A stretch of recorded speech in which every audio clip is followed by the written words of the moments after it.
আসসালামু আলাইকুম ওয়া রাহমাতুল্লাহি ওয়া বারাকাতুহু। ওয়ালাইকুম আসসালাম রহমতুল্লাহি ওবারাকাতুহ। ইন্নাল হামদুলিল্লাহ ওয়াস সালাতু ওয়াস সালামু আলা রাসূলিল্লাহ ওয়া আলা আলিহি ওয়া সাহবিহি আজমাইন। قال الله تعالى في كلامه المجيد والفرقان الحميد: أعوذ بالله من الشيطان الرجيم. بسم الله الرحمن الرحيم.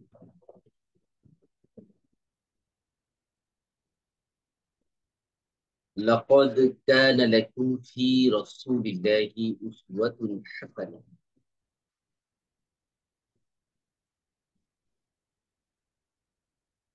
فقال تعالى: إن الله وملائكته يصلون على النبي يا أيها الذين آمنوا صلوا عليه وسلموا تسليما.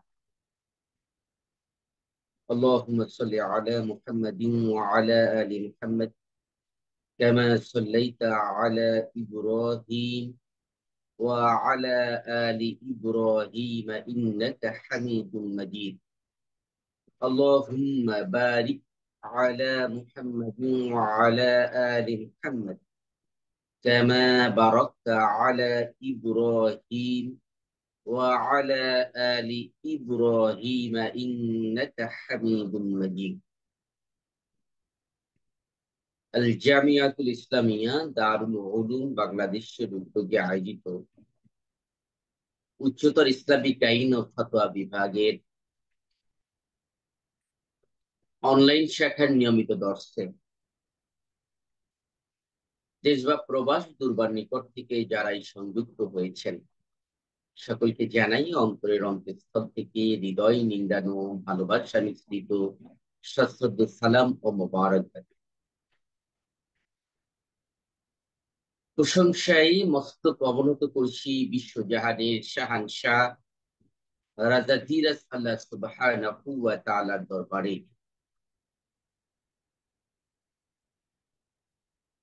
যার অগণিত পরিচয়ের মধ্যে একটি গুরুত্বপূর্ণ পরিচয় হলো তিনি হলেন রব্বুল আলামিন।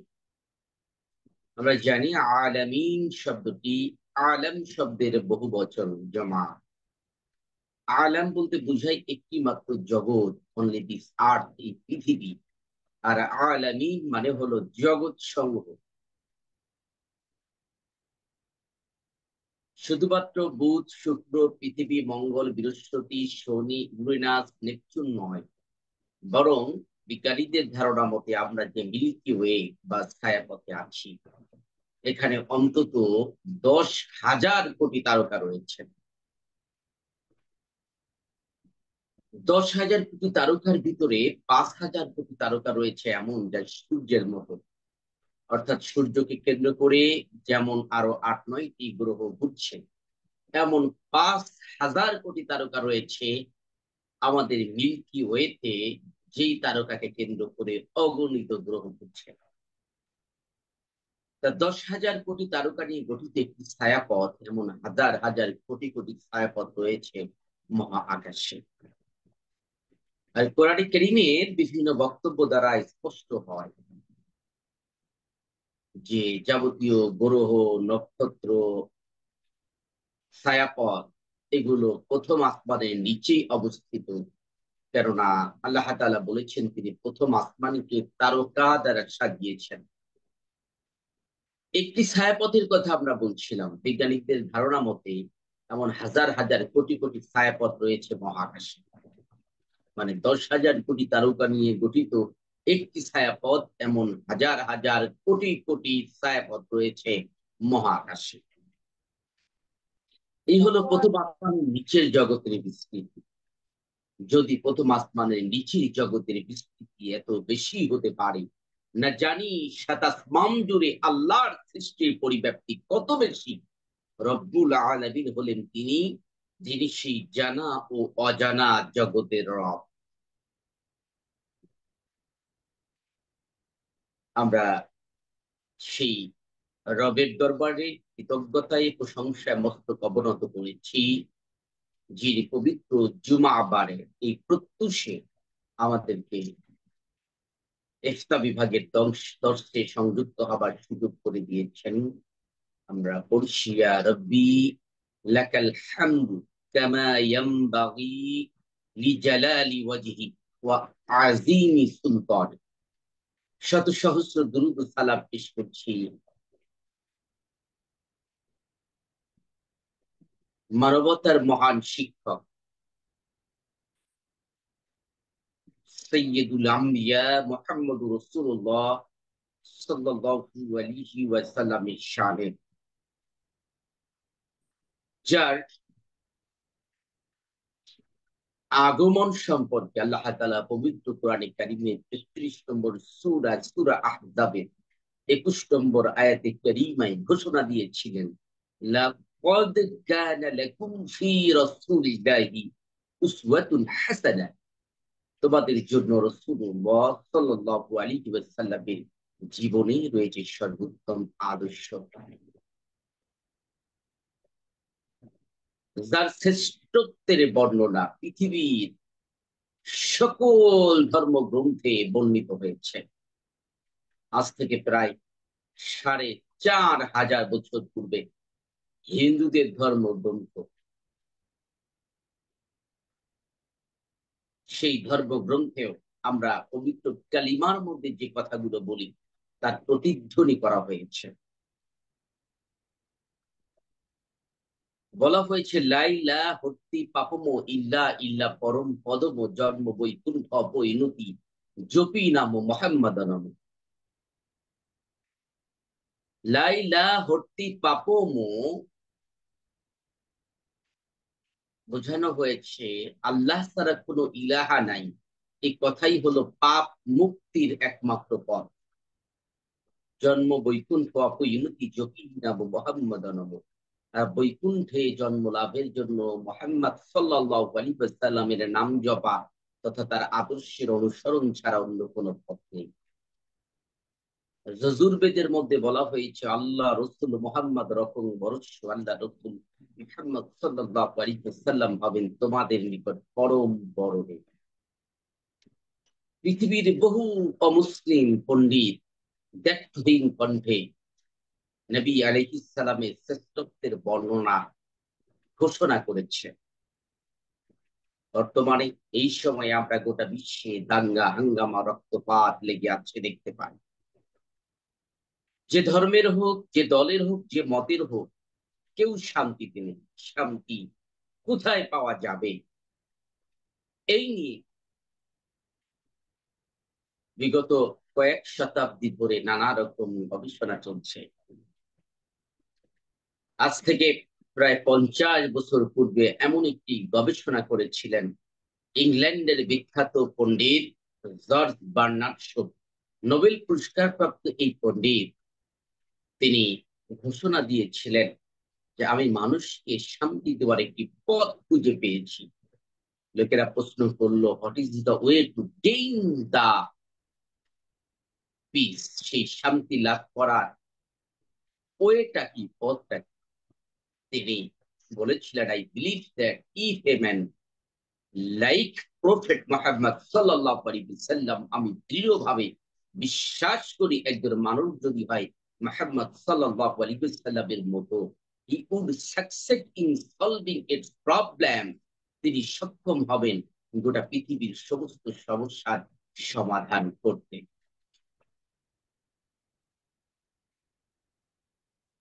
নবী সাল্লাল্লাহু আলাইহি ওয়াসাল্লামকে ইচ্ছাই হোক অনিচ্ছাই হোক তার শ্রেষ্ঠত্বের স্বীকৃতি যারা কম বেশি পড়াশোনা করেছে, গবেষণা করেছে, তারাই দিতে বাধ্য হয়েছে।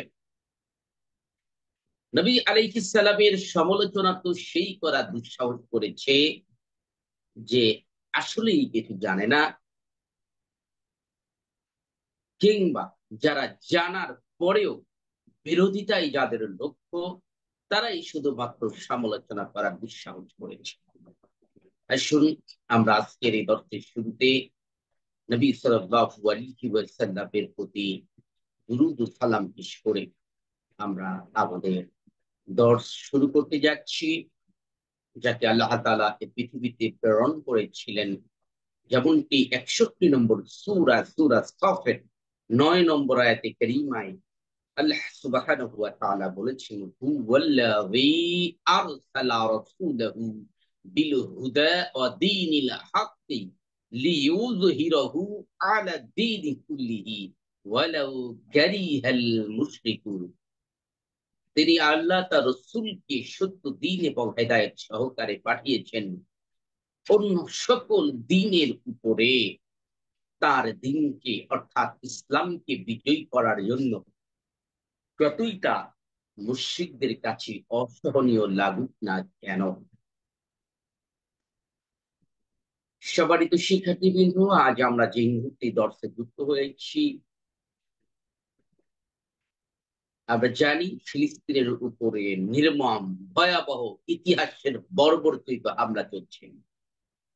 জাতিসংঘের একটি প্রতিবেদনে দেখেছিলাম 24 ঘন্টার মধ্যে 12 থেকে 15 হাজার শিশুর প্রাণ চলে যেতে পারে পানির সংকটে।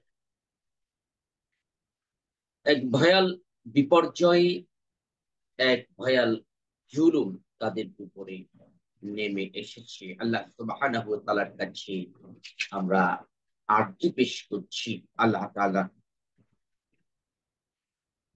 মুসলিমদের প্রথম কেবলা সম্বলিত এই পবিত্র ভূমিকে হেফাজত করুন।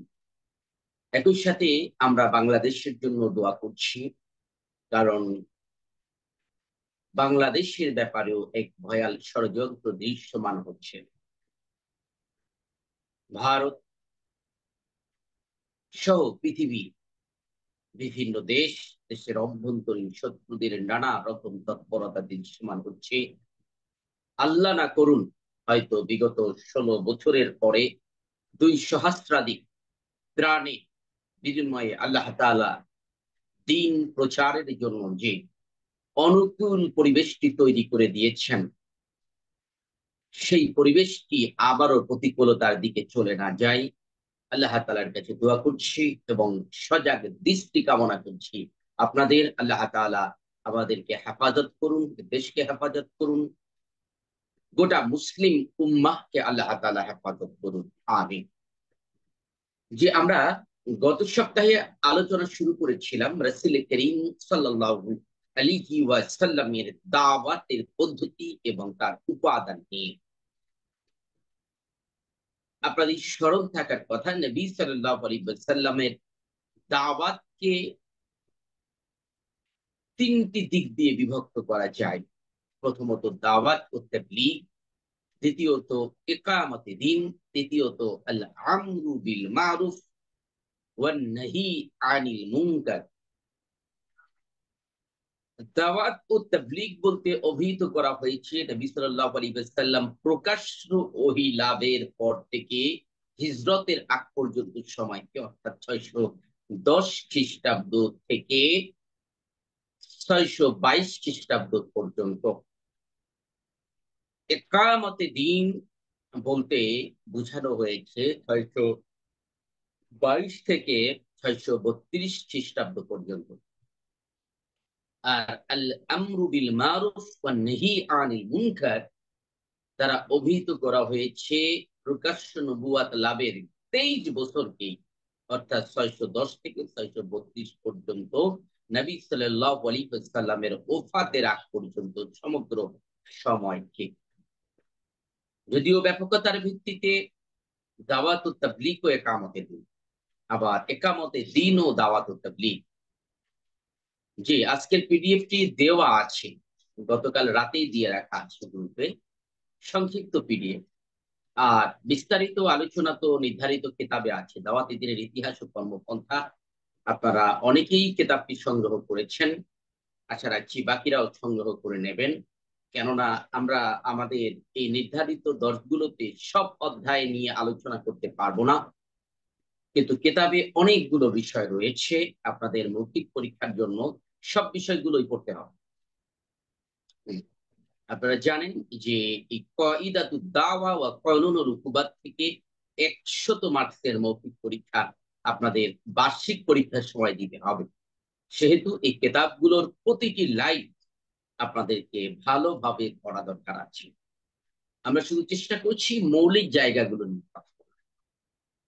তাই শুন, আমরা সেই দাওয়াত ও তাবলীগকে বিভক্ত করেছিলাম দুই ভাবে। অর্থাৎ নবুয়াতের প্রথম যে 13 বছর ছিল, 13 বছরকে আমরা দুই ভাগে ভাগ করেছি। যে একটু পিছনের দিকে খোঁজেন, গত সপ্তাহে যেটা দেওয়া হয়েছিল সেটাই। তা দুই ভাগে ভাগ করা যায় দাওয়াত ও তাবলীগকে। এর মধ্যে প্রকাশ্য দাওয়াত এবং গোপনীয় দাওয়াত, দাওয়াত ও তাবলীগকে দুই ভাবে ভাগ করা যায়। গোপন দাওয়াতের পর্যায় ছিল প্রথম 3 বছর, আর প্রকাশ্য দাওয়াত ছিল চতুর্থ বছর থেকে 13তম বছর পর্যন্ত। তা এই বিষয়ক আলোচনা আমরা গত সপ্তাহে করেছিলাম। আজ আমরা কথা বলবো ইকামতে দ্বীন নিয়ে। আসলে ইকামতে দ্বীন বলতে কি বোঝায়? আল্লাহ তাআলা বলেছেন, আকিমুদ্দীন, আমার দ্বীনকে কায়েম করো। ইকামতে দ্বীনের ব্যাখ্যা যদি আপনারা প্রাচীন তাফসীর গ্রন্থগুলোতে দেখেন, তাহলে দেখবেন সকল তাফসীর গ্রন্থগুলোর বক্তব্যই হলো তাওহীদ প্রতিষ্ঠা, আল্লাহ তাআলার একত্ববাদ প্রতিষ্ঠা। আল্লাহ তাআলার একত্ববাদ প্রতিষ্ঠা বলতে কি বুঝায়? আল্লাহ তাআলার একত্ববাদ প্রতিষ্ঠা মানে হলো সর্বত্র আল্লাহ তাআলার কর্তৃত্ব প্রতিষ্ঠা।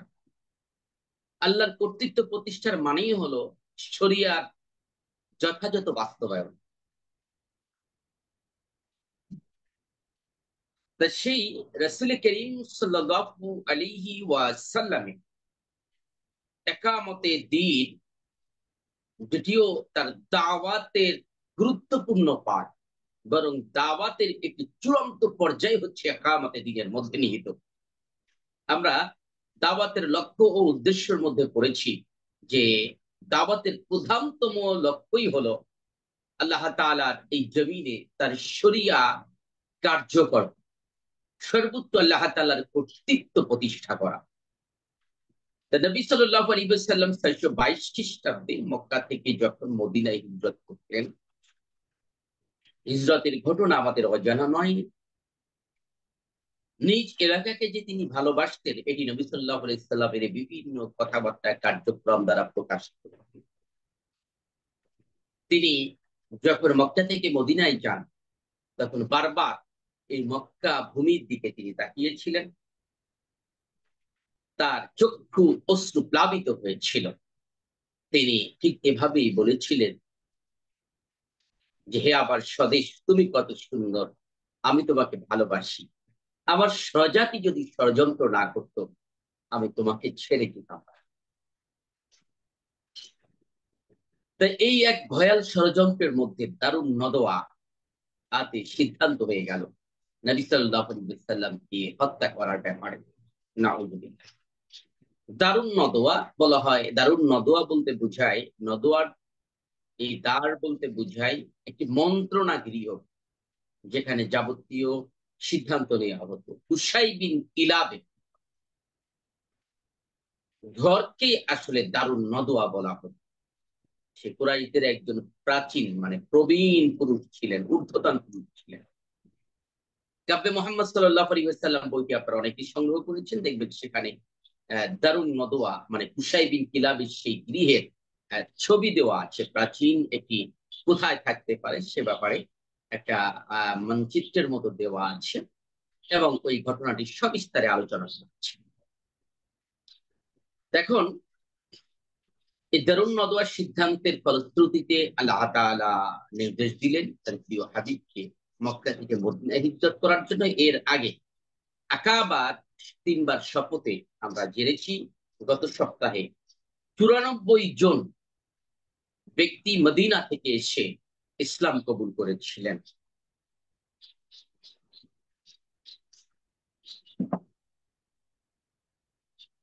ফলশ্রুতিতে নবী সাল্লাল্লাহু আলাইহি ওয়াসাল্লামের হিজরতের পথ উন্মুক্ত হয়ে যায়। রাসূল করিম সাল্লাল্লাহু আলাইহি ওয়াসাল্লাম 622 খ্রিস্টাব্দে মক্কা থেকে মদিনায় হিজরত করে মদিনা সনদ প্রণয়ন পূর্বক একটি ক্ষুদ্র ইসলামিক সমাজ বা রাষ্ট্র প্রতিষ্ঠা করেছিলেন। মদিনা সনদ নিয়ে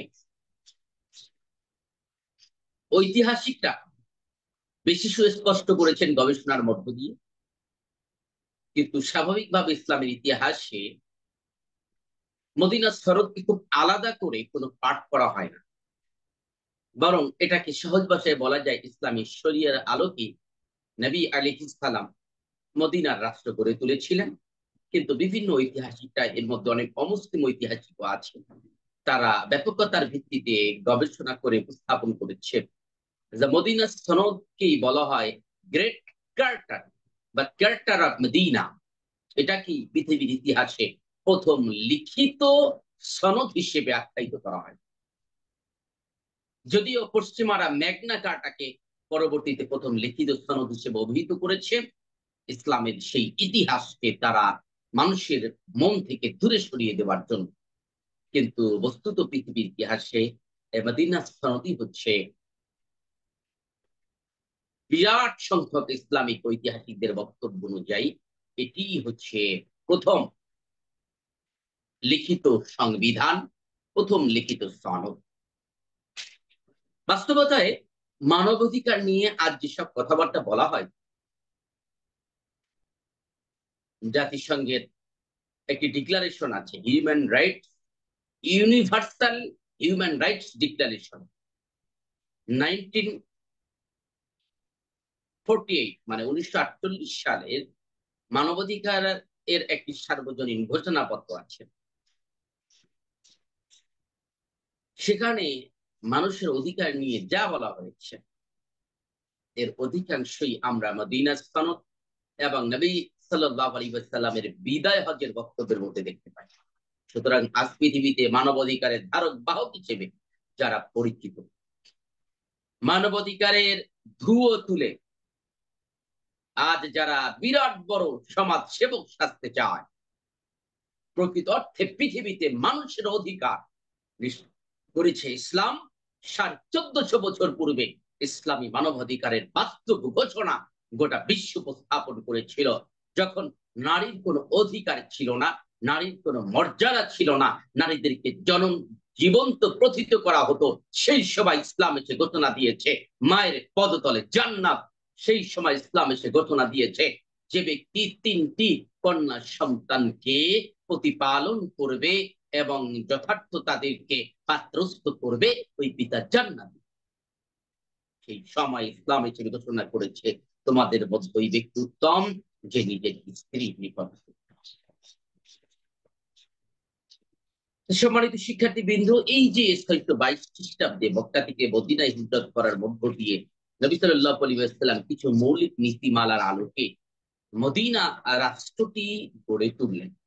এটাকে ক্ষুদ্র রাষ্ট্র বলতে পারেন, ক্ষুদ্র শহর কেন্দ্রিক একটি নগর রাষ্ট্র বলতে পারেন, যেটি বলেন না কেন, এর মধ্য দিয়ে আসলে ইকামতে দ্বীনের, মানে সর্বত্র আল্লাহ তাআলার কর্তৃত্ব প্রতিষ্ঠার, তাওহীদ প্রতিষ্ঠার মূল বাস্তবায়নটি হয়।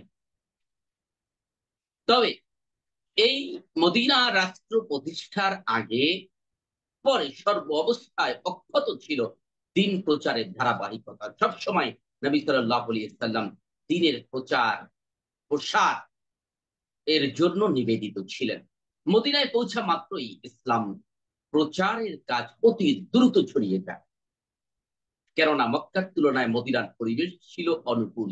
এখানে বাধা বিপত্তি ছিল না, অথচ মক্কায় ছিল বাধা বিপত্তি নিত্যদিনের সঙ্গী। বাধা সংকুল পরিবেশে মক্কায় দাওয়ার কাজ আঞ্জাম দিতে হয়েছে, কিন্তু মদিনায় এমন কোনো প্রতিবন্ধকতা ছিল না, বরং এখানে সর্বোচ্চ কর্তৃত্বই দেওয়া হয়েছিল নবী সাল্লাল্লাহু আলাইহি ওয়াসাল্লাম। মদিনার লোকেরা মদিনার একজন গভর্নর বা রাষ্ট্রপ্রধান নিয়োগ দেওয়ার জন্য আলোচনা প্রায় চূড়ান্ত পর্যায়ে চলে গিয়েছিল এবং লোকমুখে আব্দুল্লাহ ইবনে উবাইকেই প্রধান করার ব্যাপারে আলোচনা হচ্ছিল। এরই মধ্যে নবী সাল্লাল্লাহু আলাইহি ওয়াসাল্লামের আগমনের ফলে মদিনাবাসী আব্দুল্লাহ ইবনে উবাইকে বাদ দিয়ে অধিক যোগ্য ব্যক্তিকে পাওয়ার কারণে নবী সাল্লাল্লাহু আলাইহি ওয়াসাল্লামকে এই ক্ষুদ্র দেশ পরিচালনার দায়িত্ব দিয়েছিল বা ক্ষুদ্র শহর পরিচালনার দায়িত্ব দিয়েছিল। দাওয়াতের যে মূল লক্ষ্য একামতে দিন বা দিন প্রতিষ্ঠা, মদিনায় ক্ষুদ্র ইসলামী সমাজ গড়ার মাধ্যমে সেই একামতে দিনের গোড়াপত্তন, মানে একটি ক্ষুদ্র রাষ্ট্রের বিস্তৃতির মধ্য দিয়ে আল্লাহ তাআলার দ্বীন শরিয়া রাষ্ট্রীয় ভাবেও কার্যকর। কিন্তু নবী সাল্লাল্লাহু আলাইহি ইসলামের দায়িত্ব তো ব্যাপক। শুধুমাত্র মদিনায় ইসলামী সমাজ প্রতিষ্ঠাই তার লক্ষ্য নয়। তাই তিনি সকল মানুষকে ইসলামের শিক্ষায় শিক্ষিত করতে এবং ইসলামী সমাজের বিস্তৃতি বাড়াতে ক্রমান্বয়ে এই মদিনা রাষ্ট্রের পরেই তিনি পত্র পাঠিয়েছিলেন বিভিন্ন রাজা বাদশার নিকট। দাওয়াতের মহান লক্ষ্যকে বাস্তবায়ন করতে কখনো কখনো বেঁধে যায় সত্য মিথ্যার সংঘাত। আমরা জানি 622 নবীজি মক্কা থেকে মদিনায় হিজরত করলেন, আর 624 খ্রিস্টাব্দে বদরের যুদ্ধ সংগঠিত হলো 17 রমজান। সত্য মিথ্যার দ্বন্দ্বে প্রথম যুদ্ধে সত্যের বিজয় হল। নবী সাল্লাল্লাহু আলাইহি ওয়াসাল্লাম মসজিদুল আরিশ নামে বর্তমানে যে ছোট্ট মসজিদটি দেখতে পাওয়া যায়, জুবলির মসজিদ বলা হয়, বদর প্রান্তরে গেলে দেখবেন যে মসজিদুল আরিশ নামে একটি ছোট্ট মসজিদ আছে। ঐতিহাসিকদের বক্তব্য হলো এখানে বদরের যুদ্ধের সময় তাঁবু গাড়া হয়েছিল। ভিন্ন বর্ণনায় নবী সাল্লাল্লাহু আলাইহি ওয়াসাল্লামের জন্য একটি মঞ্চ তৈরি করা হয়েছিল। এখানে তিনি ক্রন্দনরত অবস্থায় আল্লাহ তাআলার কাছে ফরিয়াদ করেছিলেন, আল্লাহ তাআলা, এই মুষ্টিমেয় মুসলমান আজ যদি শেষ হয়ে যায়, পৃথিবীতে তোমার নাম নেওয়ার মতো কেউ থাকবে না। হযরত আবু বকর রাদিয়াল্লাহু তাআলা আনহু নবীজিকে সিজদায় রত অবস্থায় এই ক্রন্দন করতে দেখে পিছন থেকে একটু স্পর্শ করে বললেন, হে আল্লাহ রাসূল, আপনি তো আল্লাহর প্রিয় হাবিব, আপনার তো আল্লাহ তাআলা কবুল করবেন না, তা তো হতে পারে না, আপনি উঠুন, আপনি আর কাঁদবেন না।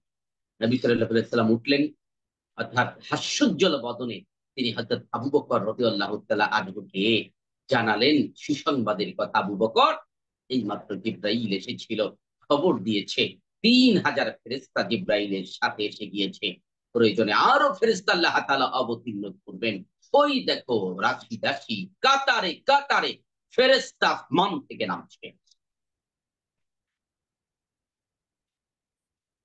সিরাত ইবনে হিশামের মধ্যে দেখা যায় যে বদর যুদ্ধে মিস্টার ইবলিস অংশগ্রহণ করেছিল, কিন্তু সে যখন দেখতে পেল আসমান থেকে ফেরেশতা নামছে, এই দৃশ্য দেখে ইবলিস এক লোকের হাত ধরা ছিল, তার হাত ছাড়িয়ে দৌড়িয়ে লোহিত সাগরে গিয়ে ঝাঁপিয়ে।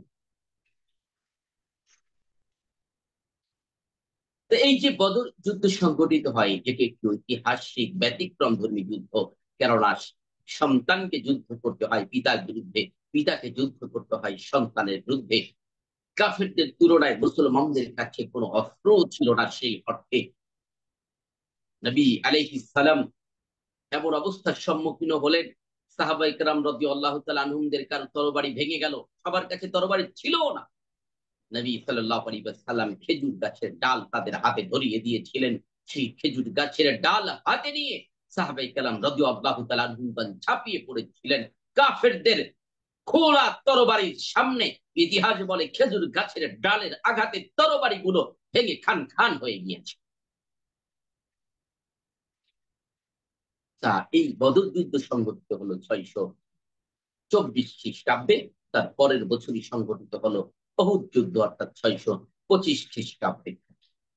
অহুদ যুদ্ধ, মদিনার পিছন জুড়ে যে পাহাড়টি দেখা যায় এটাকে অহুদ পাহাড় বলা হয়, কিন্তু যুদ্ধটি হয়েছিল এই অহুদ পাহাড়ের অন্যদিকে। কারণ অহুদ পাহাড়ের আয়তন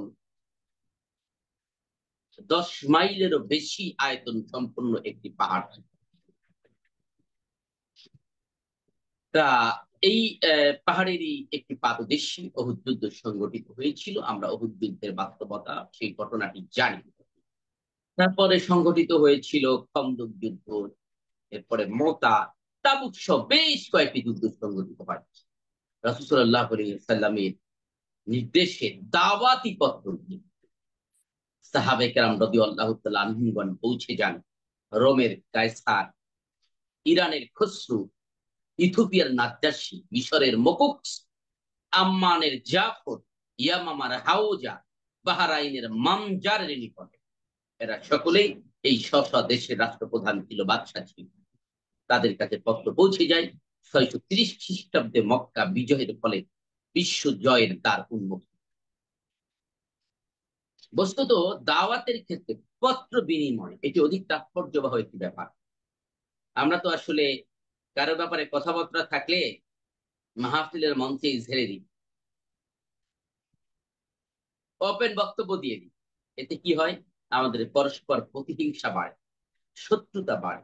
আমি যদি আগেই কাউকে এই মেসেজ দিয়ে দিই যে আমি তার প্রতিপক্ষ, স্বভাবত সে আমার দাওয়াত গ্রহণ করবে না, কারণ সে তো আগেই আমাকে শত্রুর আসনে বসিয়ে ফেলেছে।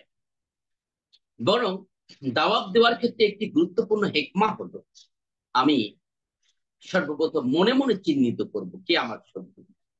এরপরে আমার কথাবার্তা, বক্তব্যের মধ্য দিয়ে এমন ভাবে তার কাছে মেসেজ যেতে হবে যে সে মনে করবে আমি তার শুভাকাঙ্ক্ষী, আমি তার শুভাকাঙ্ক্ষী, অর্থাৎ তার ভালো কাজে পৃষ্ঠপোষক। আমি তার সাথে বিরোধিতা করি যেগুলো তার খারাপ কাজ, সে কাজগুলো। এতে কি হবে? অন্তত সেই শত্রু বন্ধুতে রূপান্তরিত না হলেও অন্তত তার বিরোধিতা কমে যাবে। আপনারা সূরা হামিম আজ-সাজদা 41 নম্বর সূরার 33-34 নম্বর আয়াতে দেখবেন। 33 নম্বর আয়াতে তো দাওয়াতকে সর্বোত্তম কাজ হিসেবে অভিহিত করা হয়েছে। 34 নম্বর আয়াতে দেখবেন যে আল্লাহ তাআলা সেখানে মন্দের মোকাবেলা ভালো দিয়ে করতে বলেছেন, এবং আল্লাহ তাআলা বলেছেন যদি তোমরা এমনটি করতে পারো আশা করা যায় তোমাদের শত্রু বন্ধুতে পরিণত হয়ে যাবে। তাই এই মন্দকে ভালো দিয়ে মোকাবেলা, এটি একটি গুরুত্বপূর্ণ কথা। দাওয়াতের ক্ষেত্রে পত্র এই গুরুত্বপূর্ণ ভূমিকা রাখতে পারে, কারণ আমার উদ্দেশ্য তো সবার হেদায়েত লাভ করা।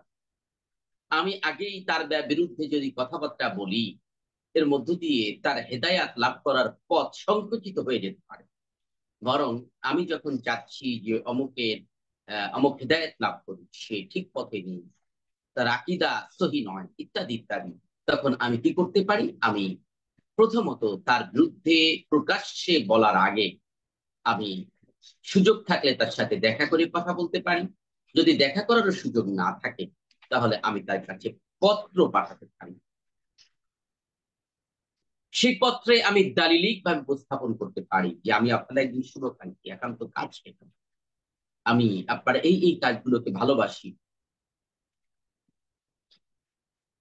তবে এই এই বিষয়গুলো শরিয়াতের দৃষ্টিকোণে আমার কাছে একটু ঠিক মনে হচ্ছে না, কারণ এই ক্ষেত্রে শরিয়ার দৃষ্টিভঙ্গি এমন, আপনি যদি পরিশুদ্ধ হতেন, বা এই জায়গাটি যদি পরিশুদ্ধ করে নেওয়া যেত, বা এই বিষয় নিয়ে আপনি আরো ভাববেন বলে আমি চিন্তা করি।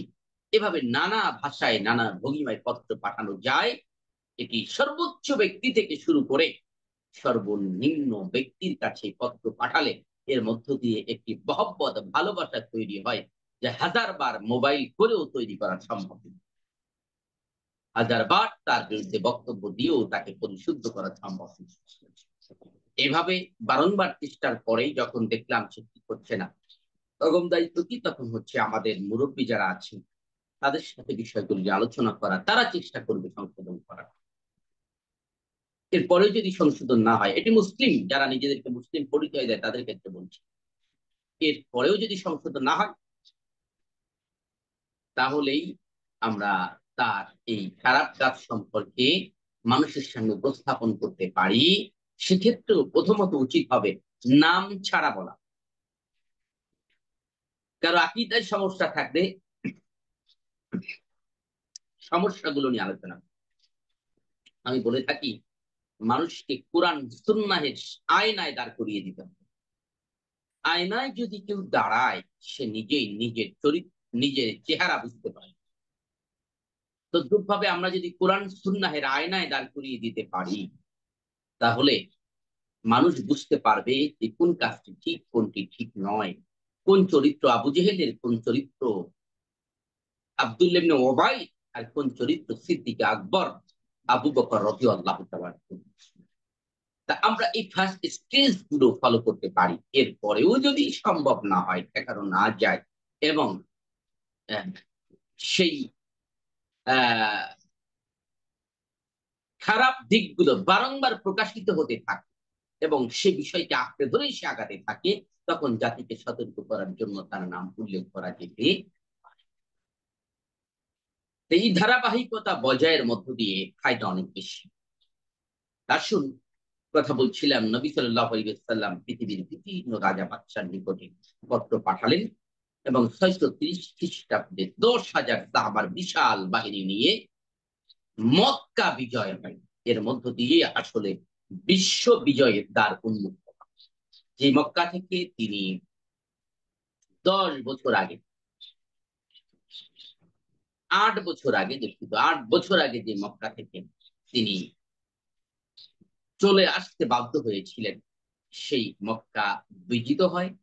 নিজের সেই জন্মভূমিতে তার আওতা তিনি এসে যায়। ক্রমান্বয়ে ইসলামের আহ্বান তিনি পৌঁছে যায় পৃথিবীর প্রতিটি জনপদে। অতঃপর 632 খ্রিস্টাব্দে বিদায় হজের ভাষণে নবী করিম সাল্লাল্লাহু আলাইহি ওয়াসাল্লাম লক্ষাধিক সাহাবায়ে কিরামদেরকে সামনে নিয়ে বলেছিলেন, আলা হাল বাল্লাগতু, আমি কি পৌঁছে দিতে পেরেছি? ক্বালু, সাহাবায়ে কিরাম রাদিয়াল্লাহু তাআলা বলেছিলেন, নাআম, হ্যাঁ, আপনি পৌঁছে দিয়েছেন। এরপরে তিনি এভাবেই বলেছিলেন যে, আল্লাহুম্মা, হে আল্লাহ তাআলা, তুমি সাক্ষী থাকো, আমি পৌঁছে দিয়েছি। এরপরে তিনি বলেছিলেন যে, যারা অনুপস্থিত আছে তাদের কাছে তোমরা পৌঁছে দাও। এটি বুখারী এবং মুসলিম শরীফের একটি বর্ণনা। তা এই ছিল, আমরা মূল জিসটি আলোচনা করার চেষ্টা করেছি। রাসূলুল্লাহ সাল্লাল্লাহু আলাইহি ওয়াসাল্লামের নবুয়াতের পরবর্তী যে 10 বছর, মদিনায় হিজরত করার পর থেকে তার ওফাতের আগ পর্যন্ত এই 10 বছরে নির্যাস নবী সাল্লাল্লাহু আলাইহি ওয়াসাল্লামের দাওয়াতের পদ্ধতিগুলোর মূল কথা।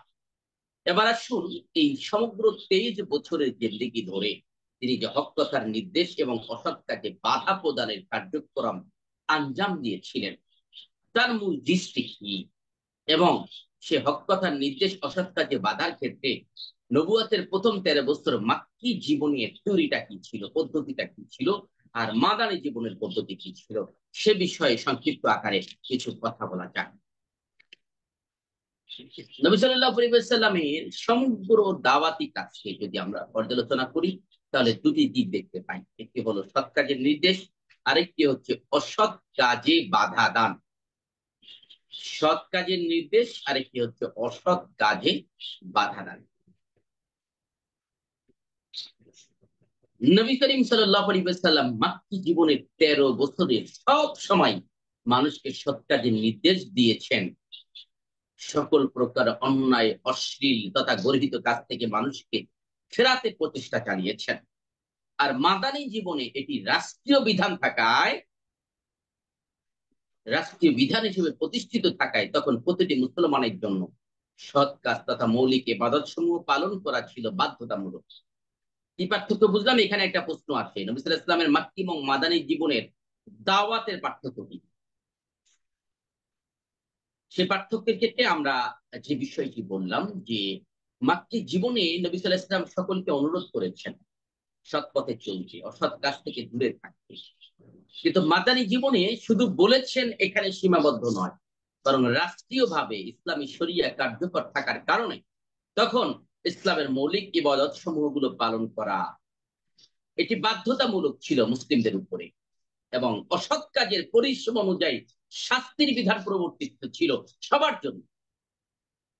সুতরাং নবী সাল্লাল্লাহু আলাইহি ওয়াসাল্লামের জীবনে সৎ কাজের নির্দেশ এবং অসৎ কাজে বাধা প্রদানের যে বিষয়টি আমরা লক্ষ্য করি, তা হলো যতদিন পর্যন্ত তিনি রাষ্ট্রীয়ভাবে দায়িত্ব পাননি, ততদিন পর্যন্ত অন্যায় কাজ থেকে মানুষকে তিনি বিরত থাকতে বলেছেন, কিন্তু শাস্তি প্রদান করেননি। মাক্কি জীবনে আমরা দেখতে পাই অন্যায় কাজ থেকে বিরত থাকতে বলেছেন, কিন্তু কোনো অপরাধ করলে কাউকে শাস্তির বিধান কি মাক্কি জীবনে ছিল না। এমনকি মুসলমানদের উপরে জুলুম নির্যাতন করলে নির্বিচারে যে নির্যাতন হয়েছে, জুলুম হয়েছে, সেই জুলুম নির্যাতনের পরেও নবী সাল্লাল্লাহু আলাইহি সাল্লাম সাহাবায়ে কেরাম রাদিয়াল্লাহু তাআলা আনহুদেরকে অনুমতি দেন নাই প্রতিহত করার, বরং নীরবে সওয়ার ব্যাপারেই তিনি উদ্বুদ্ধ করেছেন। হযরত আবু যর গিফারি রাদিয়াল্লাহু তাআলা আনহু কাবার চত্বরে 3 বার রক্তে রঞ্জিত হওয়ার পরেও নবী সাল্লাল্লাহু আলাইহি ওয়াসাল্লাম কোন রকম প্রতিশোধের ব্যাপারে অনুমতি প্রদান করেননি কাউকে, বরং আবু যর গিফারি রাদিয়াল্লাহু তাআলা আনহুকে তিনি পাঠিয়ে দিয়েছিলেন তার নিজের গোত্রের কাছে, গিফার গোত্রের কাছে, যাও সেখানে গিয়ে দ্বীনের দাওয়াত পেশ করো। আবু যর গিফারি রাদিয়াল্লাহু তাআলা আনহুর দাওয়াত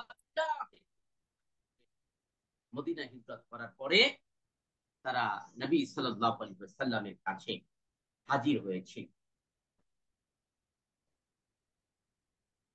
তাহলে মূল কথাটি হচ্ছে নবী সাল্লাল্লাহু আলাইহি ওয়াসাল্লাম অন্যায় কাজ থেকে বিরত থাকতে বলেছেন, কিন্তু শাস্তি প্রদান করেননি। এটি হচ্ছে মাক্কি এবং মাদানী যুগের পার্থক্য। এমনকি রাষ্ট্রীয় আসনে সমাসীন হওয়ার পূর্বে এই মর্মে কোরআনে নির্দেশও দেওয়া হয়নি।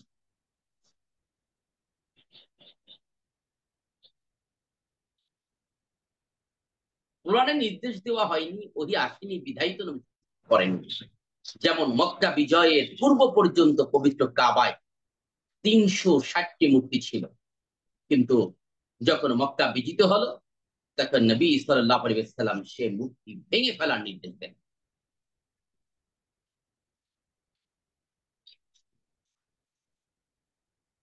মাক্কি জীবনে কাফিরদের তুমুল বিরোধিতা সত্ত্বেও তিনি কোন কাফিরকে হত্যার অনুমতি দেননি, কিন্তু মদিনায় শাসনকর্তা থাকা অবস্থায় তিনি ঠিকই আল্লাহ এবং রাসূল ইসলামকে নিয়ে কটূক্তিকারী কাব বিন আশরাফকে হত্যার নির্দেশ প্রদান করেছিলেন।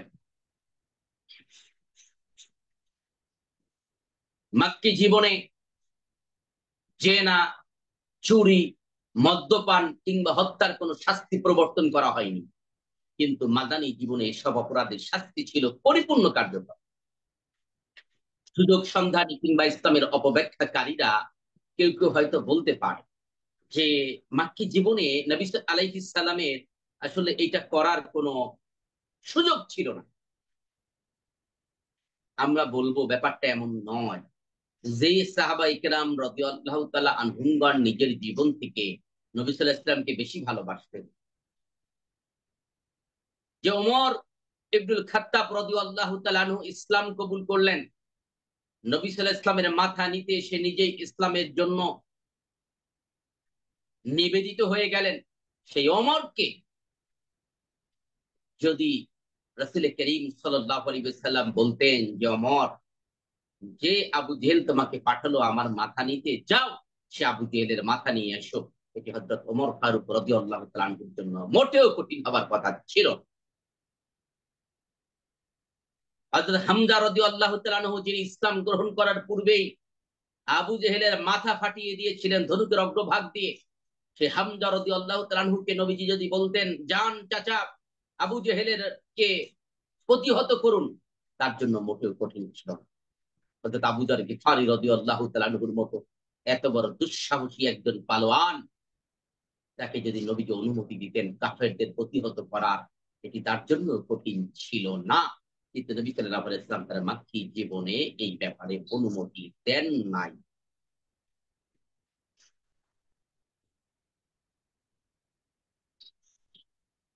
সাহাবা ইকরাম রাদিয়াল্লাহু তাআলা আনহুমগণ খোদার কালেমা বুলন্দ করার জন্য সীমাহীন নির্যাতন সহ্য করেছেন, নিজের জীবন থেকে নবী সাল্লাল্লাহু আলাইহি ওয়াসাল্লামকে ভালোবেসেছেন, প্রাণ পর্যন্ত উৎসর্গ করেছেন। তাদেরকে যদি নবী সাল্লাল্লাহু আলাইহি ওয়াসাল্লাম এই নির্দেশ দিতেন অমুককে হত্যা করতে হবে, তাহলে তারা নবী সাল্লাল্লাহু আলাইহি ওয়াসাল্লামের কথা কখনো অমান্য করতেন।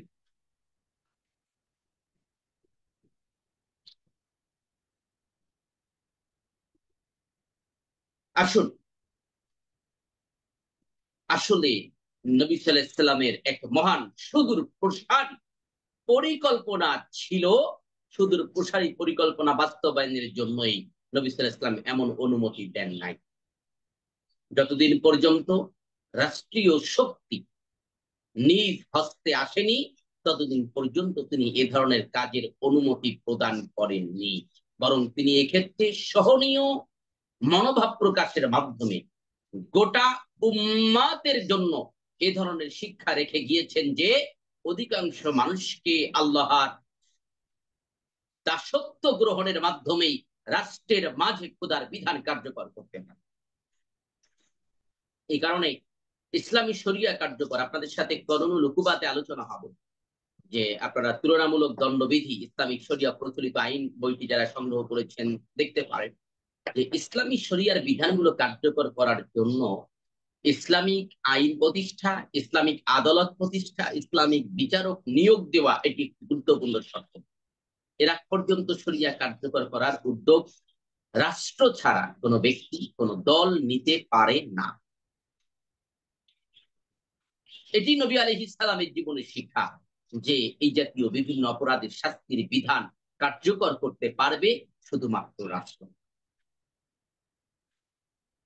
যখন রাষ্ট্রে ভাবে কার্যকর হবে তখন ইসলামী আদালত, শরিয়া আদালত প্রতিষ্ঠিত হবে, ইসলামিক শরিয়া বিশেষজ্ঞ বিচারক কাজে নিযুক্ত করা হবে, তারা এই ধরনের রায় প্রদান করবেন। আগে মানুষের অন্তরে দিন মানার অনুভূতি সৃষ্টি, অতঃপর তার সমাজে বাস্তবায়ন। এটি নবী আলাইহিস সালামের মাক্কি মাদানী জীবন থেকে শিক্ষা।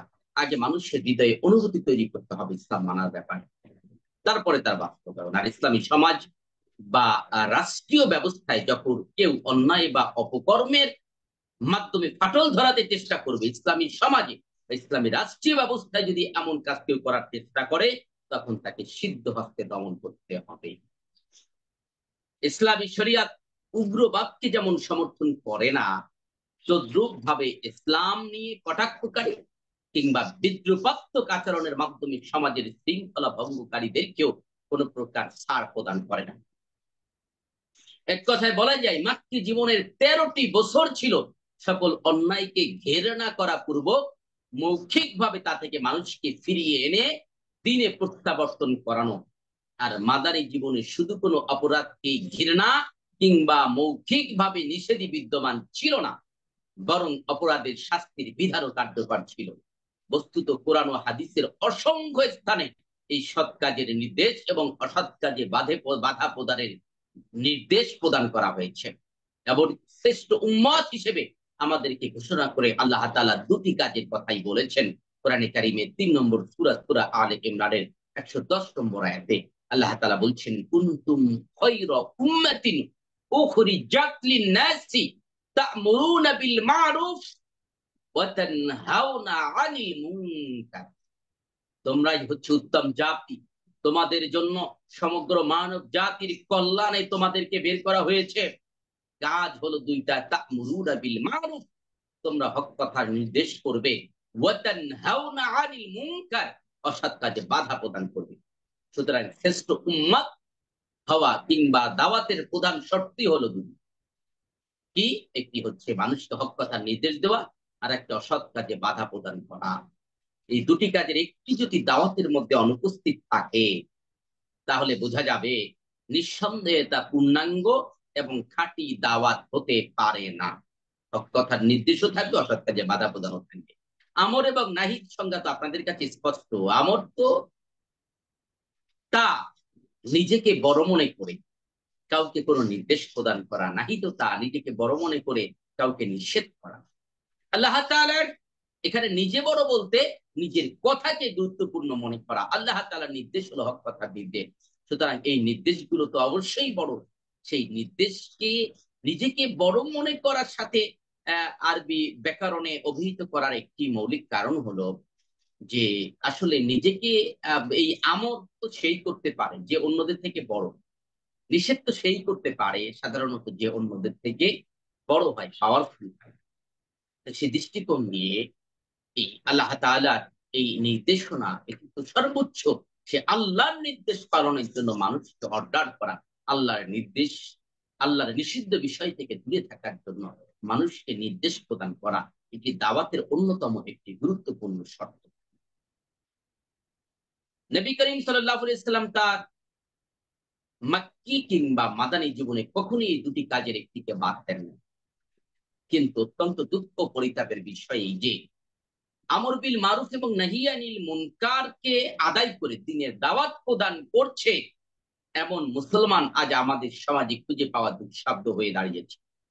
আমরা অনেকেই দাওয়াত কাজ করি, দাওয়াত ও তাবলীগের কাজ করি, ভালো কথার জন্য আমরা অনুরোধ করি বটে, কিন্তু অসৎ কাজ থেকে দূরে থাকার জন্য কথা বলার ভূমিকায় আমরা খুব কমই অবতীর্ণ হই।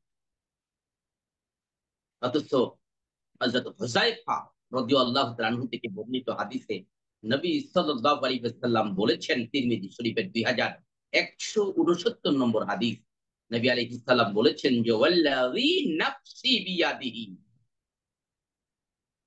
যার হাতে আমার প্রাণ, তার কসম খেয়ে বলছি, সেই সত্তার কসম যার হাতে আমার জীবন, তোমরা অবশ্যই এক অপরকে সৎ কাজের আদেশ করবে এবং অসৎ কাজ থেকে বিরত রাখবে, নিষেধ করবে। তা না হলে আল্লাহ তাআলা অচিরেই তোমাদের উপর একটি বিশেষ শাস্তি নাজিল করবেন, পাঠাবেন।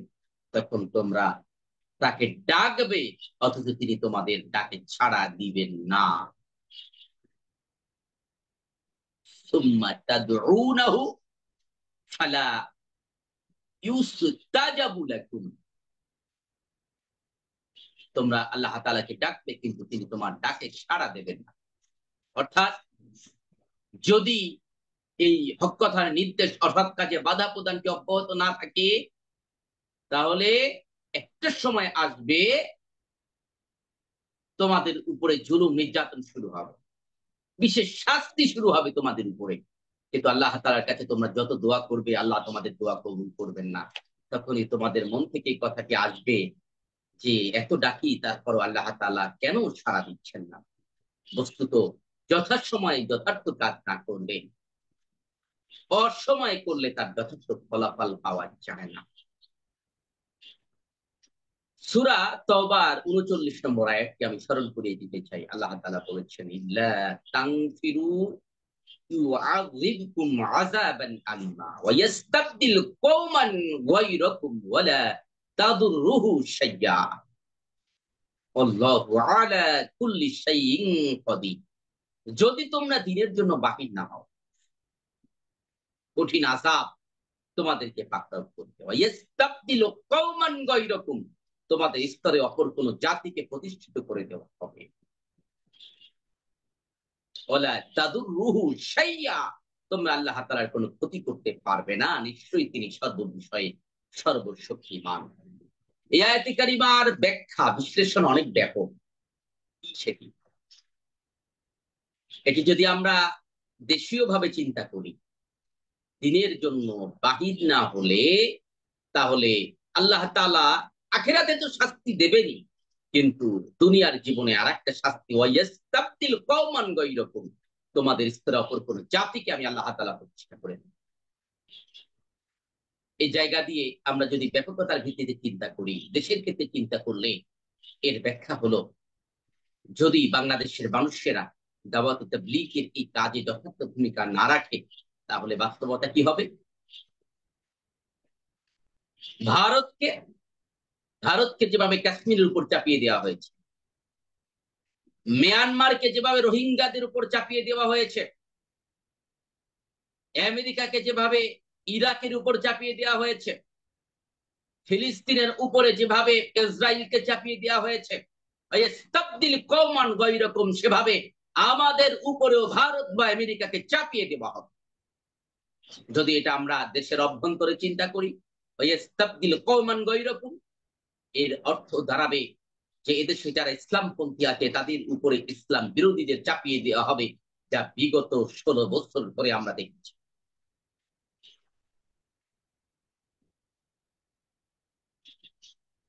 আমাদের রাহমাত আল্লামা জুনায়েদ বাবু নগরী রাহিমাহুল্লাহ নির্মম নির্যাতনের শিকার হয়েছেন। অসংখ্য উলামা ইকরামকে গ্রেফতার করা হয়েছে। শাপলা চত্বরে অগণিত মানুষকে নবী আলাইহিস সালামের সমালোচকদের বিচারের দাবিতে তৎপর হওয়ার পরেও 89.7% মুসলিমের এই দেশে নির্বিচারে তাদেরকে হত্যা করা হয়েছে। ওরা নবীর প্রেমে পাগল হয়ে ছুটে আসে ঢাকা, নাস্তিকদের বিচার হোক মুখে এই স্লোগানে মাখা।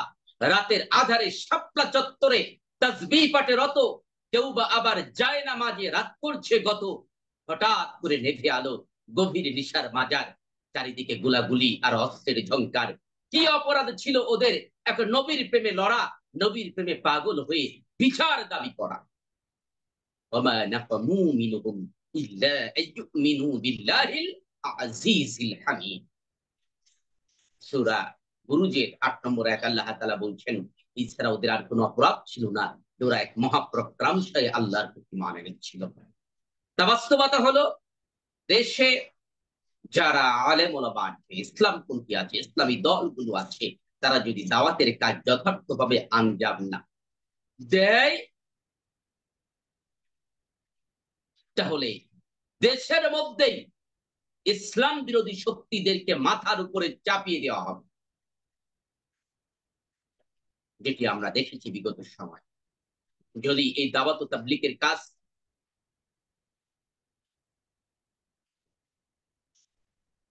রাষ্ট্রীয়ভাবে ওলামা ইকরাম নেতৃত্বে না থাকে, তাহলে কি হবে? যাদের থাকার কথা, যারা আম্বিয়া আলাইহিস সালামদের ওয়ারিস, তারা যে দায়িত্ব পালন না করে কি হবে? আমরা দেখব যে ইসলামী দলগুলোর নেতৃত্ব কর্তৃত্ব এমনদের হাতে গেছে যারা আলেম নন। আলেমদের উপরে তারা কর্তৃত্ব করছে, ঠিকমতো শরিয়াতের বিধিবিধান তারা বোঝে না, কিন্তু ইসলামী দলের কর্ণধার হয়ে বসে আলেমদের উপরে তারা কর্তৃত্ব করছে। ওই ইস্তাবদিল কওমান গায়রাকুম, এখানে আলেম কওমদেরকে বাদ দিয়ে এই আম জেনারেল কওমদেরকে বসায় দেওয়া। এটাকে যখন সমাজে এই বিশ্লেষণটি আসবে, তখন সমাজে ইসলামপন্থীদের ওলামা ইকরামদের কর্তৃত্ব নষ্ট হয়ে সেখানে ইসলাম বিমুখদের কর্তৃত্ব প্রতিষ্ঠিত হবে, যা আমরা দেখতে পাচ্ছি। মসজিদে, মাদ্রাসায় সভাপতি, দায়িত্বশীল, প্রধান অতিথি সব ইসলামের বাইরের লোকজন। মাহফিলের ময়দানে বিশাল বড় পোস্টার, আমাদের নামের উপরে যার নামটা থাকে তিনি হচ্ছেন মিস্টার টুকমিয়া। তিনি নামাজও পড়েন না, রোজাও রাখেন না, সুদের ব্যবসা আছে তার, কিন্তু তিনি একজন বিরাট বড় সমাজসেবক নামে পরিচিত, এই জন্য তার নাম সবার উপরে থাকে। আর আমরা ইচ্ছায় অনিচ্ছায় তার জন্য দোয়া পর্যন্ত করতে। অর্থাৎ আমরা যদি সমাজে এই দাওয়ার বাস্তবায়ন না রাখি, হক কথা নির্দেশ অসৎ কাজে বাধা প্রদানের তৎপরতা অব্যাহত না রাখি, আমাদের উপরে সমাজের এই মাথা মোটা নেতাদের কর্তৃত্ব প্রতিষ্ঠিত হবে, যা আমরা দেখতে পাচ্ছি। দাওয়াত তাবলীগের এই কাজ যদি নিজের পরিবারে না থাকে, তাহলে কি হবে? পরিবারে যদি না থাকে, ওই ইস্তাবদিল কওমান গায়রাকুম, এর ব্যাখ্যাটি দাঁড়াতে পারে যে পরিবারের অভিভাবক, মূল কর্তৃত্ব থাকার কথা পুরুষের, সেখানে স্বামীর পরিবর্তে স্ত্রীর কর্তৃত্ব প্রতিষ্ঠিত হবে। পিতামাতার পরিবর্তে সন্তানদের কর্তৃত্ব প্রতিষ্ঠিত হবে। পিতামাতা সন্তানদের সামনে কথা বলতে ভয় পাবে। এটি আমাদের সমাজে হচ্ছে, এটি আমাদের সমাজে হচ্ছে। সবারই শিক্ষার্থী বৃন্দ, ওলামায়ে হযরত, এই জন্য পরিবারেও আমাদের দাওয়াতের মেহনত থাকা দরকার। আপনারা সকলেই ওলামায়ে কেরাম, দিন রাত পরিশ্রম করেন এই উম্মাহের জন্য, এই জাতির জন্য, কিন্তু নিজের পরিবারকে অনেকেই সময় দিতে পারেন না। মাসে একটা দিন হলেও পরিবারের জন্য সময় বের করা দরকার। পরিবারকে নিয়ে বসে তালিমি জলসা করা দরকার, সেখানে বিভিন্ন গুরুত্বপূর্ণ বিষয় নিয়ে আলোচনা করা দরকার। পরিবারের অন্যান্য সদস্যদেরকে আলোচনা করতে দেওয়া দরকার। নিজের সন্তানকে মাদ্রাসায় পড়াচ্ছেন, এই পর্যন্তই শেষ নয়। যদিও দুঃখজনক, আজকে অনেক ওলামা ইকরামদেরকে পাওয়া যায় নিজে আলেম, আমাদের পরের দর্শের সময় হচ্ছে, উস্তাদে যুক্ত হয়ে গেছেন। সেই জায়গায় আমাদের ভূমিকা রাখা জরুরি। পরিবারেও এমন একটি সময় বের করে সন্তানদেরকে নিয়ে বসা দরকার, ইসলামিক গুরুত্বপূর্ণ আলোচনাগুলো করা দরকার। যদি এটি আমরা করতে না পারি, তাহলে পরিবারে এই পুরুষদের উপরে নারীদের কর্তৃত্ব প্রতিষ্ঠিত হবে, পিতামাতার উপরে সন্তানদের কর্তৃত্ব প্রতিষ্ঠিত হবে। আশা করি জায়গাটা বুঝতে পেরেছেন। আল্লাহ সুবহানাহু ওয়া তাআলা এই জাতীয় বিপর্যয় থেকে আমাদেরকে হেফাজত করুন। আসুক আবার ফিরে হেরার আলোর দিন, রহমের দুয়ার খুলে দেন হে রাব্বুল আলামিন। নবী সাল্লাল্লাহু আলাইহি ওয়াসাল্লামের দাওয়াতের পদ্ধতি অনুসরণে আমরা যেন দাওয়াতের ময়দানে যথার্থ ভূমিকা রাখতে পারি, ইসলামী শরিয়া কার্যকরণের জন্য, খেলাফা প্রতিষ্ঠার জন্য যথার্থ ভূমিকা রাখতে পারি। আল্লাহ সুবহানাহু ওয়া তাআলা সে তৌফিক আমাদেরকে দান করুন। আমিন। আসসালামু আমিন। আলাইকুম ওয়া রাহমাতুল্লাহি ওয়া বারাকাতুহু।